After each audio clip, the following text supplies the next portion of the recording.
السلام علیکم ورحمۃ اللہ وبرکاتہ۔ ریڈیو HRDF میں آپ کا استقبال ہے۔ وہ بچہ جس کا پیٹ بھوک کی وجہ سے کمر سے چپکا ہوا ہے اور جسم ہڈیوں کے گھونسلے کی طرح لگ رہا ہے، زمین پر منہ کے گرا پڑا موت کا انتظار کر رہا ہے۔ ایک چیل آسمان میں اس انتظار میں گھوم رہی ہے کہ کب وہ مرے اور کب میں اس کو اپنا لقمہ بناؤں۔ دنیا کو رلا دینے والی اس فلم کو 26 مارچ 1993 کو نیو یارک ٹائمز نے دی میل اینڈ گارڈین ہفتہ وار میں شائع کیا۔ اس فلم نے دکھایا کہ دنیا میں اتنی غربت بھی موجود ہے، اس کا یہ ایک نظارہ ہے۔ اس منظر کی شوٹنگ ایک پریس فوٹوگرافر کیون کارٹر نے کی تھی، جو پولیٹزر انعام کا مستحق تھا۔ مارچ 1993 میں کیون کارٹر اپنے دوستوں کے ساتھ سوڈان روانہ ہو گئے تھے۔ جنگ سے متاثر اور خشک سالی سے دوچار ہونے والا سوڈان، اس میں بسنے والے لوگ اپنی جان بچانے کے لیے ایک لقمے کے منتظر تھے۔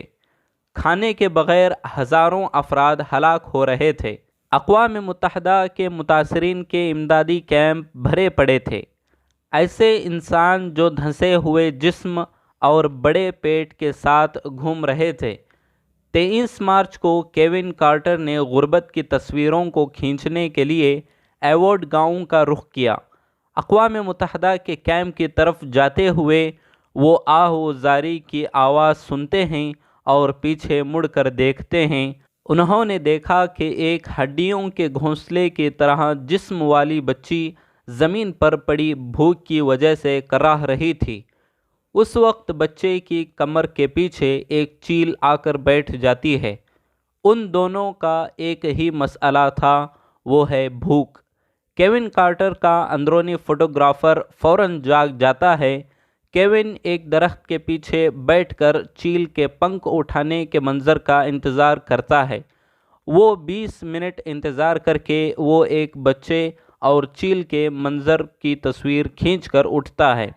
تب تک بچے نے اپنی آخری سانسیں کھینچ لی تھیں اور اس حقیقت کو کیون نے جان لیا تھا۔ تب کیون حقیقی دنیا میں لوٹتا ہے اور زور سے رونے لگا کہ وہ اس بچی کو بچا نہ پایا۔ 26 مارچ کو فلم شائع کرنے والے نیو یارک ٹائمز کے دفتر میں لگاتار فون کال آتی ہے۔ کال کرنے والے اکثر لوگ رو رہے تھے۔ سب یہ جاننے کی چاہت میں تھے کہ بچہ زندہ ہے یا نہیں۔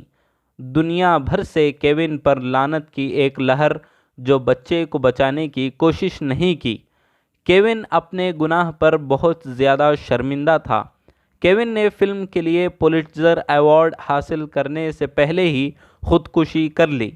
آج پوری دنیا میں ہم وہ تصویر دیکھتے ہیں جس میں لوگوں کے بھوک کی وجہ سے جان سے لڑنے کی جدوجہد کر رہے ہیں، لیکن بھوک کی شدت ابھی بھی نئی نسل کو معلوم نہیں ہے۔ پیارے بھائیوں، سورۃ القریش کی آخری آیت میں اللہ نے عبادت کرنے کی تعلیم دی۔ اللہ اپنے آپ کو ایک ایسے شخص کے طور پر بیان کرتا ہے جو خوف میں امن اور بھوک میں کھانا دینے والا ہے۔ لوگوں کے بھوک کو دور کرنا اور اللہ کی عبادت کرنا ہم سب کی ذمہ داری ہے۔